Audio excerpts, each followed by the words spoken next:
Besties, grab your popcorn, grab your wine, because I am coming in piping hot with all of the tea on this episode of Sticker Wars. You guys, my biggest competitor, in fact, was just covered on The Daily Show. Yep, he sure was. Yep, The Daily Show with Josh Johnson. Yeah, Josh did an epic takedown roast of Anthony Constantino from Sticker Mule, who in fact is running for Congress and who in fact did win his primary this last week. He sure did. You guys, can I accurately express how good that this is for my company? So there are things that are very funny that I don't say, that I think that I can't say. Just the facts, ma'am. Just the facts. Josh Johnson, not obligated by those same rules. Please watch the YouTube video. Oh, we will put it in the comments section of this pod. Yeah, it starts at minute 444 on the video that The Daily Show shared on YouTube. It's brilliant. It talks a lot about Anthony's rap career. It shows this crazy AI video that Anthony did to accompany his song that goes something like Trump, Trump, Trump. I love Donald, Donald Trump. Everything I love Donald, Donald Trump. Are you no, what? I'm sorry, huh? Is that the song? That's the song. That's the song. You can find it on Spotify. Anthony's album is entitled Thank You, President Trump. It's a full-length studio album that he made with his own money. So on the epic roast takedown of my biggest competitor, Josh Johnson was like, sticker company CEO, that doesn't sound like a real job. That's like I'm the president of Bouncy Balls or the Bouncy Ball House. Basically, you're saying I'm splitting the check. And I'm like, no, the Sticker Mule does hundreds of millions of dollars in revenue. Hundreds of millions of dollars in revenue. My little fingers were busily texting yesterday people that I know that are at very, very large companies who Sticker Mule is still publicly bragging about doing business with, some of whom I know are my clients and some of whom I would love to be my clients. And I was busily texting them and saying, do you want your name to be associated with this company? Do you? Do you? There are parts in there that were not covered. What was funny about The Daily Show was everything was hilarious. What he was saying was hilarious. Josh Johnson, of course, one of my favorite comedians, and is hilarious. It's like my dream that Brian said this yesterday, and I agree because, of course, everyone at the office watched The Daily Show Takedown as a team. Yeah, we did. Brian was like, it's our dream that we get covered like in the weekly show that Josh Johnson does, his weekly comedy wrap-up show. And I'm like, Josh, you have just barely scraped the surface on this story. It is so much crazier than you can imagine. It is Tiger King energy all over the place in the sticker space. And being a sticker company CEO not only is not a sort of a joke job, it actually, Sticker Mule has been very, very public about the fact that they do hundreds of millions of dollars in revenue. We have been very public about the fact that we intend to take over the sticker space through Sticker Wars, which we are engaged in right now, that we are on a mission to pay a living wage, just all of the stuff that we're doing at Sticker Junkie, and that we started at $438,000 in revenue. Now, a scant 2.5 years later, we are at $3.1 million in revenue. By the end of this year, I do anticipate at a very minimum being over $10 million in revenue for this calendar year. It is still possible, and we do have a stretch goal to land $22 million in revenue. And I know that people will be like, how is that possible from where you are? And I'm like, just watch me. There's stuff that we're releasing that I can't talk about yet that's going to make a very, very lot of dollars very, very quickly. So I was texting with Emily this morning, our head of product, and I was like, every single thing that we've done so far has been like us going up to the top of the roller coaster. And we are just like still right here. We're still climbing to the top of the roller coaster. That's what this last 4 weeks is, to get to the very top. And then it's going to go whoosh. We are going to be busy bees, busier than we have ever, in fact, been before, ever. In this company, we have every single thing in front of us. It is cuckoo pants crazy nuts how much that there is in front of us and how much business that we have before us. So in Josh Johnson's takedown reel, it didn't actually cover the worst things that Anthony has said. It covered the funniest things that he's done, but it didn't cover some of the more problematic things, like that he wrote that the Democrats need to apologize for all of the rape that they've caused by allowing immigrants to come into the country. Yeah, he said that. Yeah. The quantity of beliefs that he has, the different things, of course, that we covered that he believes are hoaxes. It's wild. And the many things. There was one thing that was covered in there about the way that Anthony Constantino speaks about transgender people. I'm like, what? Why? what are you doing, dude? So needless to say, now that Anthony has won his primary and he won and got the endorsement of Donald Trump. Donald Trump, as we shared on the podcast last week, has very publicly been aligning himself with Anthony Constantino and vice versa. Anthony Constantino then posted a bunch of very pro Ken Paxton stuff. And I'm like, do you know that guy's background? Do you know the controversy that is certainly being buried on the right-wing media about Ken Paxton, but that everybody else knows that, like, Ken Paxton gave a sweetheart-style Epstein deal to a child rapist, convicted, admitted, pled guilty to raping an 8-year-old little boy. And Ken Paxton gave the guy a deal. The dude only served 30 days in prison, should have been a 25 to 30-year jail sentence. Ken Paxton was the district attorney of Texas and negotiated this deal for his friend, who is a child rapist. And so that's not somebody I would align myself with. That's certainly not somebody that I would want to hold any public office. But Donald Trump is very publicly endorsing Ken Paxton, who is a pedophile protector. No surprise there. No surprise there. And Anthony Constantino is aligning himself with that. And I'm like, this is all just so very weird. I watched that show Jury Duty. I always say this. I always say, how am I not just the next member of Jury Duty or the next star of Jury Duty and I just don't know it and everybody else is just actors, because how the fuck is this happening? So it just occurred to me, for people who don't understand what Jury Duty is, there is a show on Amazon Prime where this guy gets recruited into jury duty. Everyone else on the whole show is actors, but it's actually like in the LA courthouse. It's in a real courtroom. It looks like a real judge. Everything about it looks real. The jury then gets sequestered and hilarity ensues. At every single twist and every single turn, all of the producers behind the scene, because that show breaks the third wall, you're seeing that, like, my God, this dude is just about to figure it out. What bigger, more crazy thing could we do? So that the guy is like, look, there's just no way that this is really just happening. And they interview the guy at the end and ask him, and he's like, look, of course I thought it was really weird, but the only alternative is that everyone else is literally just actors. And I'm like, at this point of insanity, of the story of what's unfolding in the sticker world, what other conclusion am I to draw other than this is the wildest story that no one has ever heard? Only you, besties. We have a couple thousand people listening on audio only. Hi, guys. And we have less than 100 people that watch on YouTube. We do share clips on YouTube if you listen on audio only and want to come and see us. Also, this will always be ad-free, this show, and I always forget to ask people to rate us. It really, really helps when you rate us. We have almost no ratings. Please give us a 5-star rating.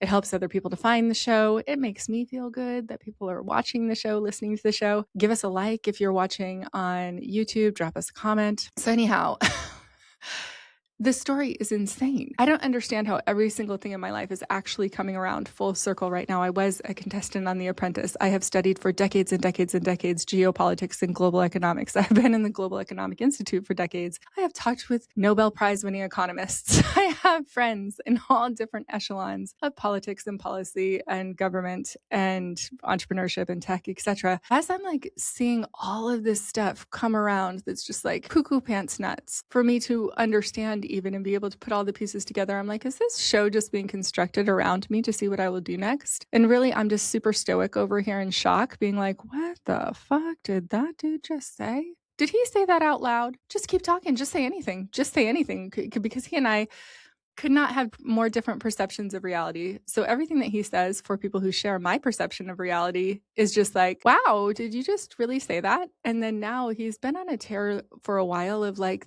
the Democrats are boycotting his business. And I'm like, no, nobody even knows that this is happening. This story has absolutely not broken wide. I know that it can seem like it's broken wide, but it hasn't. That's why Anthony has like 5,000 followers on Instagram. I have 3,800 followers on Instagram. These are not big audience sizes. Sticker Mule has 400,000 followers on Instagram and they post wild stuff. And Sticker Junkie has like 40,000 followers on Instagram. So these are tiny audiences. So when we do some kind of big banger reel, it does get attention. We do have some really big influencers that we're working deals with that are just about to release information about Sticker Wars. However, that's been happening. Like now the Woke Ginger has done a reel. Now the Daily Show has done a reel. Now, a big influencer that we're working with in a couple weeks is going to be releasing some reels. Yes, please, let's go. Yes, please, let's go.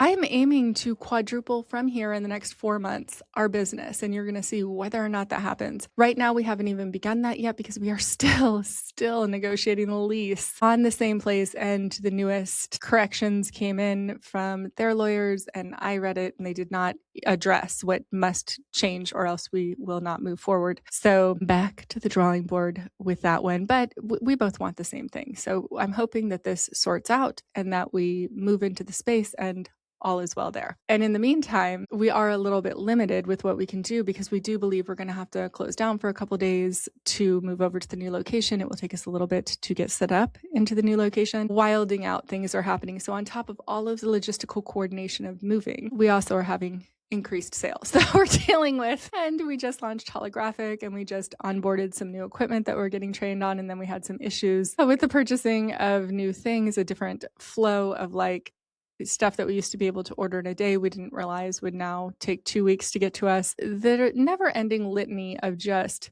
coordination and planning is high, but we're also coming together way more cohesively as a unit because we all know that there is a tidal wave coming towards us. And I have been telling my team for the last year that there is a tidal wave coming towards us. Now, of course, in the last 6 months, they've seen that we've almost doubled our sales, daily sales from last year. So they're seeing it already in effect starting to happen. But like, wowza, you guys, tidal wave incoming. Because now what's going to happen is we're talking to way bigger clients. We have onboarded, as I mentioned, like 2 new national fast food chains. That means that several members of their team are already buying from us. We are already talking to the right person at that organization, at those organizations, to fully integrate our whole system within their whole entire, very massive, very large billion-dollar company.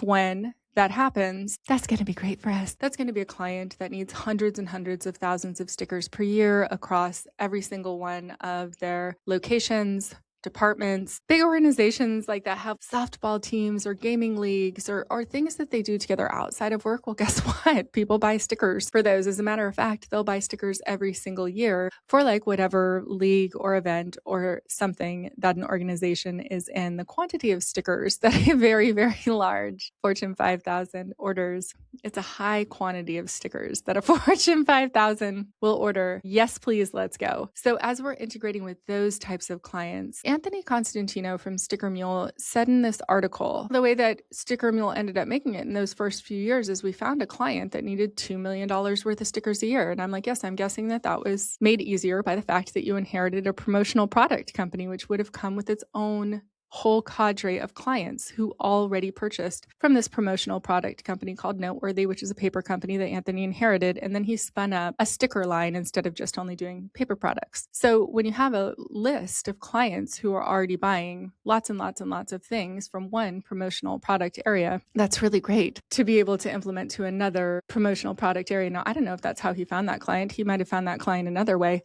but we're starting from scratch, just finding all of these clients. And when you have a client that orders $2 million worth of stickers a year, the hardest part, well, there's many hard parts about servicing a client like that. You have to have your compliance ducks in a row, which did take us about 2 years to do. We're about 2.5 years into the rebuild. It took us about 2 years to get the compliance done. You have to have the machinery. You have to have the people trained to be able to very quickly produce that type of quantity of items. You have to have the machinery in place to be able to produce that type of quantity of items. But the hardest part, truly, well, the hardest part might be the technology integration, because you do have to have tech integrations that are built so that they can seamlessly place those orders. But the hardest part is just getting the meeting with that person and talking to them about why they should buy from you instead of someone else. Well, Anthony has made that part very easy for us because we are no longer cold outreaching to clients. This is a very warm outreach. And when I say that I don't believe that Anthony understands that this story has not gone wide, I don't believe that Anthony understands that this story has not gone wide. And I can see perceptually from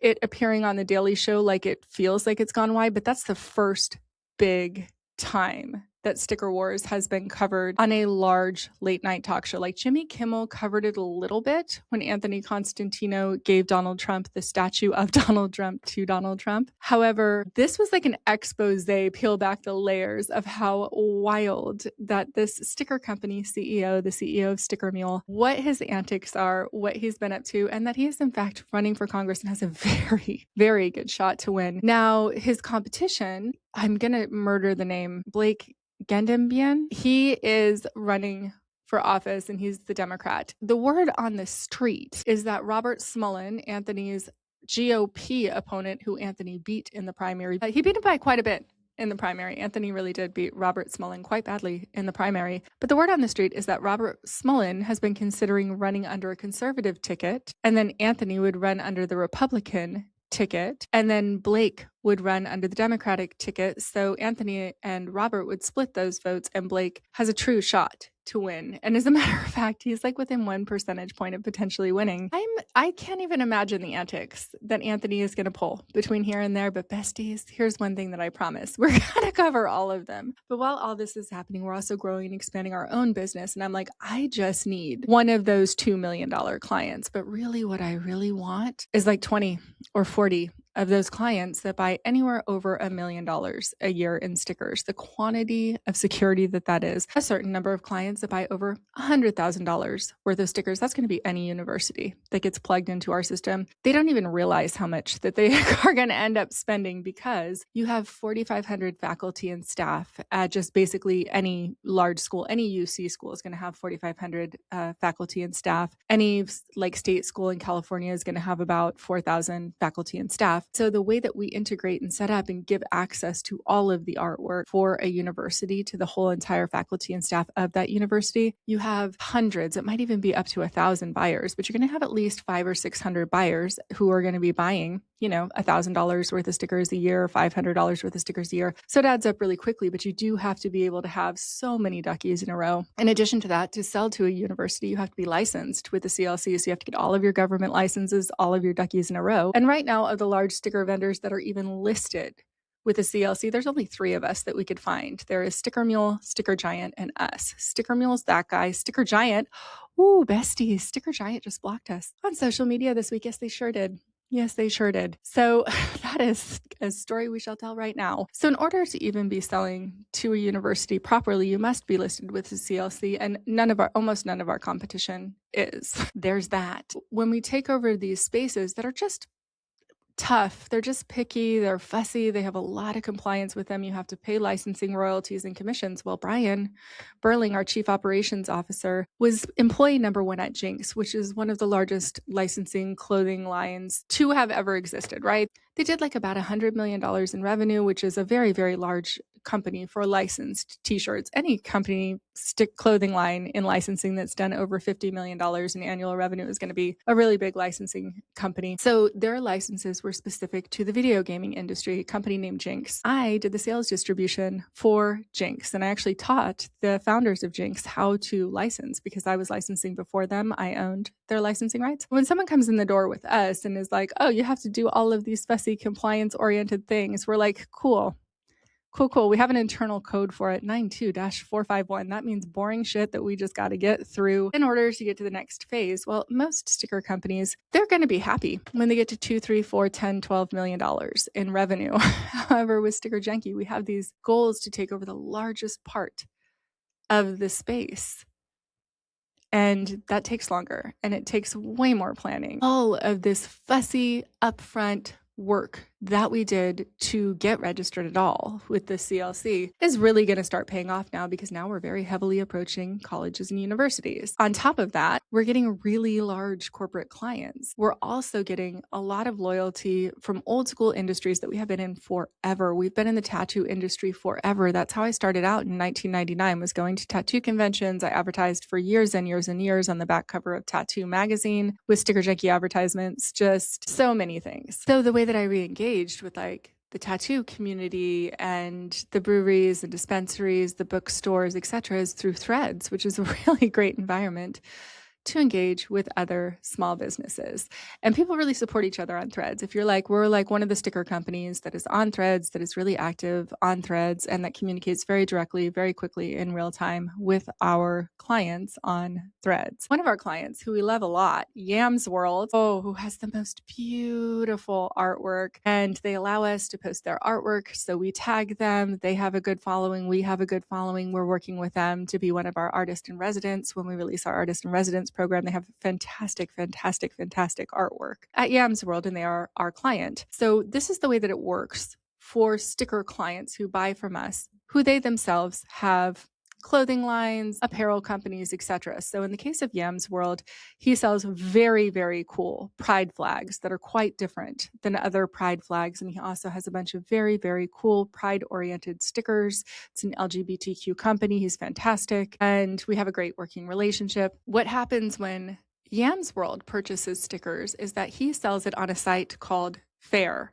Faire, which is a cool portal where artists can put their stickers for sale at wholesale prices, and then bookstores and bakeries and tattoo shops and anybody who has like a sticker display, gift stores, anybody who has a sticker display internally in their store can go on Faire and see all of these different artists to choose from and purchase wholesale quantities of stickers. So maybe they're getting 100 stickers at a wholesale quantity and buying them for, let's call it like $1.50 each. Then that store is going to sell that sticker for $4 each. So everybody makes a good markup because they are buying that sticker from us, because a company like Yam's World is going to buy that sticker from us for like 37 or 40 cents. They're going to sell it on Faire for $1.50. The store is going to sell it for $4. So everybody makes money. In this chain, someone who owns a store purchased stickers from Yam's World, then said, oh, we were 100 stickers short. And Yam's World is like, no, you weren't. I sent those 100 stickers. So Faire just automatically deducts $200 from Yam's World's account and says, oh, you didn't ship these 100 stickers. That he's like, no, I absolutely did. Before I saw that Yam's World posted about this on Threads, Sticker Giant saw that Yam's World posted about this on Threads and wrote a totally corporate response in totally corporate speak language. It was something like, oh, that's so frustrating when shipping mistakes happen, like DM us and we'll take care of those 100 stickers. To which I replied, back off, private equity. This is our client. And then I screenshotted it. Then I reposted it on the cover of our Sticker Junkie Threads, to which I reposted something to the effect of like, let's go ahead and start publicly shaming private equity companies that come into social media and pretend like they are your local neighborhood print shop. They are not. This company is owned by a multi-billion-dollar private equity fund. P.S. Yam's World, like we've got you. There's a $250 store credit to make you whole waiting for you in your inbox at Sticker Giant. Go sit down. Which at Sticker Giant, go sit down. Then someone at Sticker Giant finally, because I always tell people that they're owned by private equity whenever they start to infringe and market within our comments, which go back, and there's a reason that I dislike Sticker Giant that's been thoroughly canvassed on other podcasts. Go back and listen. They finally blocked me on social media. And I was like, oh my God. Ooh, that was a bad decision. And I wrote that. I just released another post that was like, breaking news, Sticker Giant finally blocked us. Bad move, private equity. It appears as if you don't understand how the interwebs works. So people on the internet really don't like it when companies block someone because the person is saying valid, true, not good things about the company. Like, I'm not lying or even saying anything bad about the company. I am simply saying that they are owned by a multi-billion-dollar private equity company, which they are. And I believe that private equity has decimated the economy of the United States, which it has. So they don't like that I talk about them or speculate about them at all. They have made that quite clear. However, they did finally block me. So we will be doing way more reels, way more coverage about Sticker Giant being owned by a multi-billion-dollar private equity company. Like, they were backburnered for me until they blocked me. This is not a good idea. Do you see what a petty bestie I am and how I will just go after it? And you have now just created the deep lore of some very unwise person on your team who thought it would be a good idea to block the person that is going to literally write the story of the sticker industry and make the sticker industry interesting. Every time that I hear the podcast, I'm like, yeah, but there's just about to be like, this is the long format version, besties.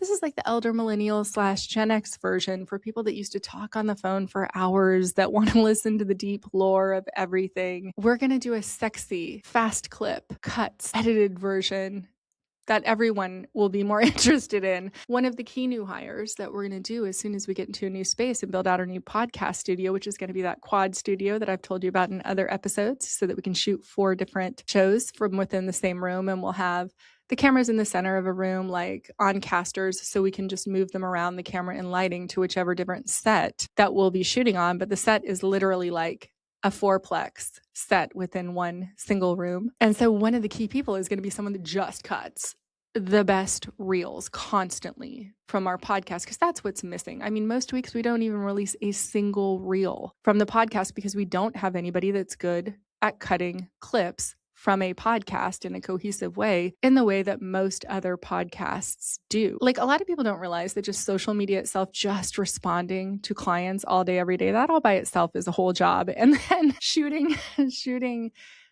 the videos for social media could be by itself be a whole job. Shooting the photography, the type of photography that we shoot, could be a full-time job. Doing the thumbnails and covers and everything for all of those videos could be a full-time job. But if we have money for one person and we're so short-handed that Sasha keeps having to be pulled back into production to help with production because we're just understaffed right now. We are hiring 2 more people right now, but we don't have enough people for the quantity of business that we're actually doing. Like we do, because we're getting the orders out the door on time. Everybody's scrambling. Everybody is hustling very hard within Sticker Junkie right now because we're still just behind that financial curve. Where from right now where we are, we do need to get a higher number. We keep toggling anywhere between like $6,500 and $8,500 a day, just depending on what the previous 30-day cycle was, and the range that we really need to be in just to be baseline. Like, we're super comfortable, we're happily paying off a lot of debt every month, is going to be more like $12,000 to $14,000 a day. And then from there, we need to, as quickly as we can, jump up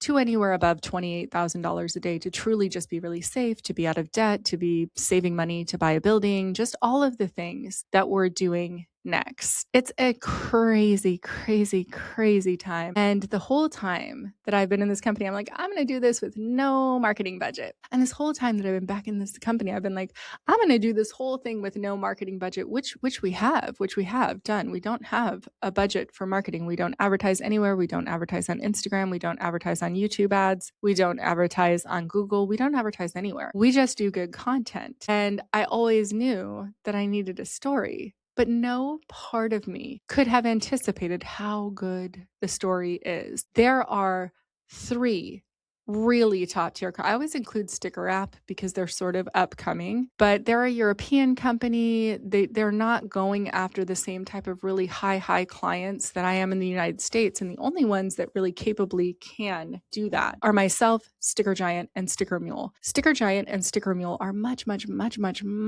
larger companies than I am. So they keep dominating by price. They keep undercutting me on price whenever I have a high-end client that's I'm negotiating something with. Generally speaking, they come back to me and they always tell me that one of my competitors, one of the large competitors, is going to give them a better price. And my answer is always, yes, that's right, they will. But you can always get a hold of us on the phone. Nobody has the type of tech integrations that we do. We do XYZ instead, and we cost more. And we cost more because we're better. That's why. Because when you have a team where every single person on the team knows when we get to $9,315 a day, we get a raise. When we get to $12,800 a day, we get another raise. When we get to $14,200 a day, we get another raise. That's when everybody should for sure be above $32 an hour. When we pay all the debt off of the company, so when we're at that, $22,000, $25,000, $28,000 a day level and the debt of the company is totally paid off, there's profit participation once there is a profit in the company. You're going to be able to build a life, have a career from working at this company. You're going to be able to make your whole career working at this company. It is incredibly rare for a company to operate that way. It shouldn't be. It's how all companies should operate, but it's really, really rare for that to be the way that a company operates. And we haven't even had the time to explain that in our reels on Sticker Junkie because we've sort of been max capacity levels of busy. But now I have been given the green light by Brian to just go run fast. It was supposed to be starting on July 1st. The lease is still not negotiated, so it'll probably be like July 7th, where we just start releasing stuff constantly, daily, that explains basically what we explain in the podcast, but in reels. So they'll be like more highly produced, more highly edited down, etc. And the story, I just released this 3-part reel on Instagram yesterday. It did really well actually with engagement. One of the videos had almost 50 engagement. 37% of the people who watched it shared it with somebody. It's the one where I talk about the tech integrations and like, I can help you. And if you know somebody that's at a big company, please send this to them. It only ended up getting 387 views. However, it had 109 shares. And I'm like, Instagram, what are you doing? Why is the algorithm stifling this particular video? The video had almost a 50% engagement rate. All three of the videos had above a 7% engagement rate. If it has 6% engagement rate, it's considered excellent. So it should be hitting a bonding curve and being spiked up. But our content very continuously does not receive that benefit on Instagram. I don't know why. I don't know if the content is actually being suppressed. It certainly appears that way. A lot of the political people that I know, like we are a political company, we do comment about politics. And so a lot of political influencers that I know are having their content suppressed. That certainly appears to be the case because it should be running just off of an algorithm where you have above a 6% engagement rate. Your video should be getting pushed more. And all of our other metrics are in line for them to get pushed more, but whatever, they're just not. And so we just have to try a little bit harder. And it might just be because we're not posting every day. It could be any number of reasons that when we do hit a banger video, sometimes the algorithm doesn't pick it up. And that was the case with yesterday's video. However, I don't need the algorithm to pick that one up. I need for the right person that buys $1 million worth of stickers to see it. So I was very heartened that it was forwarded to 109 people. I was like, yes, please, let's go. I would like very much for that to be what happens. And for one of the people who's the CMO of anywhere, any Fortune 5000s, to see that and say, wow, I did not realize what I was supporting when I was purchasing stickers, because Anthony has drawn a very clear line. He has said, I became very wealthy from starting a sticker company, and my way of giving back from the very lots of money that I made from this sticker company is to give back to conservative politics. So anyone who is supporting that company that doesn't want to very directly be supporting conservative politics, we are right here. Anthony keeps saying out loud, the stupid Democrats are boycotting our company. Like we made a very popular reel where he's saying that. As a matter of fact, Sasha, roll tape. Sick Democrats, they try to attack my company, which scares people away. People see the way you sick Democrats treat my company. Okay. See, because I thought that the problem was that Sticker Mule had created a bunch of professional looking reels to help facilitate bringing back the R word. I thought that's where the problem was. But it's the Democrats. You say, well, what do you think about the Democrats, Anthony? Tim Walz should be prosecuted. He should probably be in jail along with a lot of other Democrats. Tim Walz should be in prison, you say. It still might be something different. Maybe it was the anti-trans shirt. Or, you know what, let's be fair. Maybe it was those sexual harassment ads in the Sticker Mule corporate office, and she's just happily like eye level with a guy with his junk in her face. Okay, so, and to be fair, maybe some people did not like that you have a 100-foot long Vote for Trump sign on your actual Sticker Mule corporate headquarters. You know, maybe people didn't like that. What else do you think about the Democrats? Democrats showed no heart when they murdered Charlie Kirk.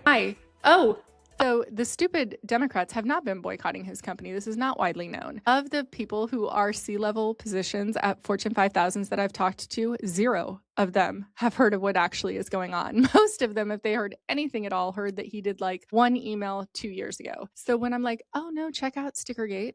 Well, what was just easier was, guess what? A lot of those folks, they watch The Daily Show. Yeah, they do. So they just saw Josh Johnson do an expose on their sticker guy. And I'm like, oh, hey, I'm right here. And I'm a sticker person.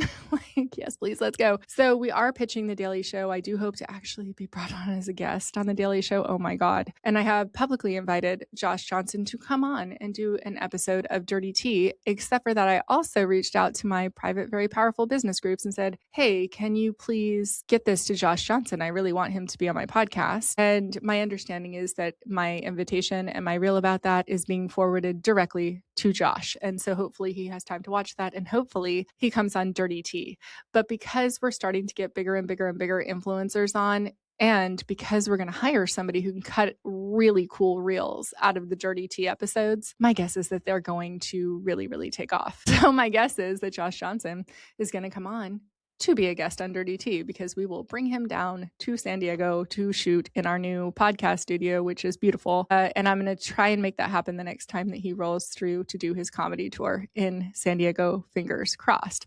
I would also love to be a guest on The Daily Show, because it is cuckoo pants crazy that my biggest competitor is just really saying out loud words that no corporation wants to be identified with, period, loudly. And I can only imagine what else he is going to say now that he is officially on the campaign trail. This is the next story. I'm like, how is my competitor the next My Pillow guy? Yes, please, let's go. Yes, please, let's go. Yes, please, let's go. He'll do just fine. There's lots of conservatives that buy stickers, but I don't know. And then when he was talking about I don't support this trans, I forget what he called it in Josh Johnson's clip. I have to rewatch it. But if you see the shirt that he wears all the time, it's like stop trans propaganda. I'm like, what?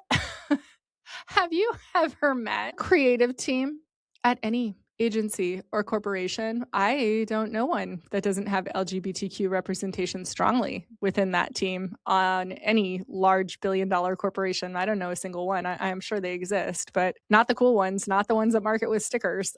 This is a really bad, not great stance to be taking to be an anti-LGBTQ advocate by creating shirts that say stop trans propaganda. So anyway, that does it for me, you guys. I am so freaking busy. Today is Friday. We're going to have group lunch, which we have every single Friday. It is like the lowest cost thing that you can do to cohesively bring a team together. Even when I don't have 2 nickels to rub together, like when I was really, really broke, we still did Friday group lunch. So as a matter of fact, we will be getting our group lunch today from Trader Joe's, unless Jenny has other plans, because Jenny is pregnant. So if she wants something special, then she gets something special for lunch. She's the only pregnant person there. And so she does get to choose. That will just be a tradition at Sticker Junkie, that if a pregnant woman has a craving, that's what we're getting for lunch. That seems like a very realistic, very easy thing to go ahead and comply with, because our whole team likes food, and our whole team likes food from everywhere. And sometimes we don't go to a place that's vegan friendly, but Dana actually prefers that, because then Dana gets to order her own food, which is curry, which she loves. So she's like, no,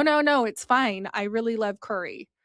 Go wherever you want. If it doesn't have a vegan thing, that's fine, but I'm vegetarian. So we usually go to a place that covers everyone instead of ordering separately for separate people. Anyway, that's what happens on the long format podcast. You hear everything. I am going to go finish my coffee. I'm going to point out what I did point out in the reel the other day. I'm holding this up on YouTube for anybody listening on audio only. You can see the very cute Cupid that David created for Valentine's Day. It's my coffee mug, and every season I basically decorate a different coffee mug with the stickers of that season. And this one is from February. That way I can also see, because I wash my thermoses every day in the dishwasher, I can see over the course of like 5 months, which it has been since I put this coffee mug together, how the stickers perform day on day on day, being washed every day in the dishwasher. And they perform really well. I'm very proud of how these hold up. Came for the drama, stayed for the stickers. Courtney designed that one, and it really is the truest thing that I can possibly say about the company. People come to us because of Stickergate.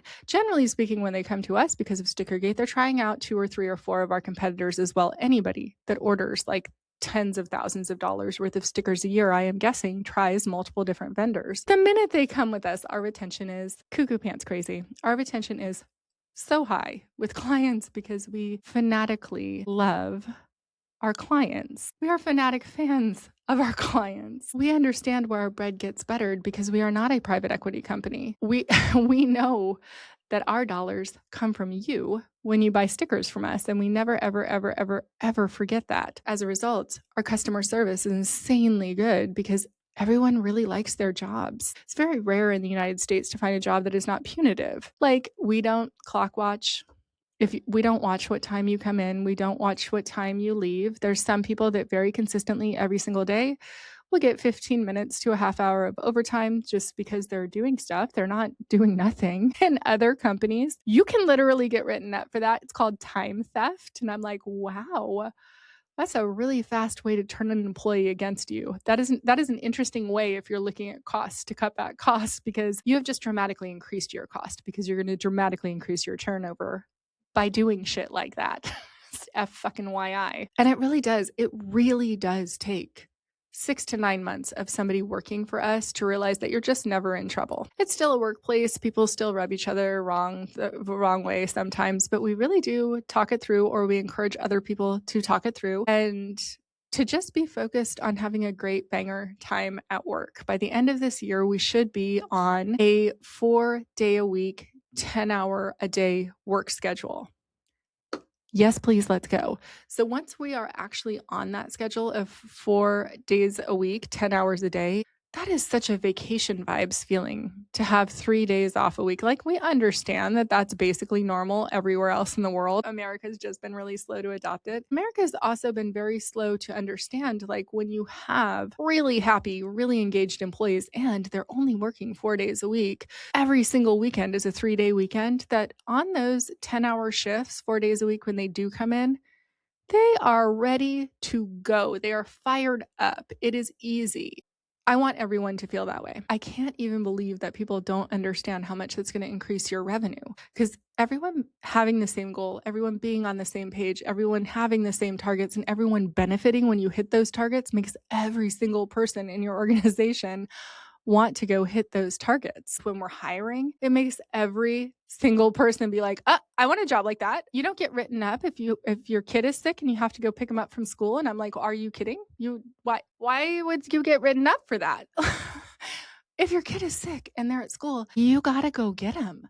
There's who's going to take care of that child if you don't go get that child? Like, what? It's wild. The workplace has become wild in the United States, and we're hoping to be a part of changing that on a really large scale. The way that we can change that on a really large scale is to have a really lot of clients that buy a really lot of stickers. So if you know anybody for reals that buys a really lot of stickers, send them our way, bestie. We are sprinting towards a living wage, and we will keep you posted. We are not going to hit $9,300 this month, and most likely we're not going to hit $9,300 a day next month, because we're going to be moving into that new space. But right at the end of that month, we should be launching something dope that I can't talk about yet that might very quickly kick us way past that $9,300 a day total. I will be able to tell you in a future upcoming episode. Until then, I shall keep my mouth shut. I hope you enjoyed this episode of Andrea Lake 101, The Making of a Billionaire, Sticker Wars.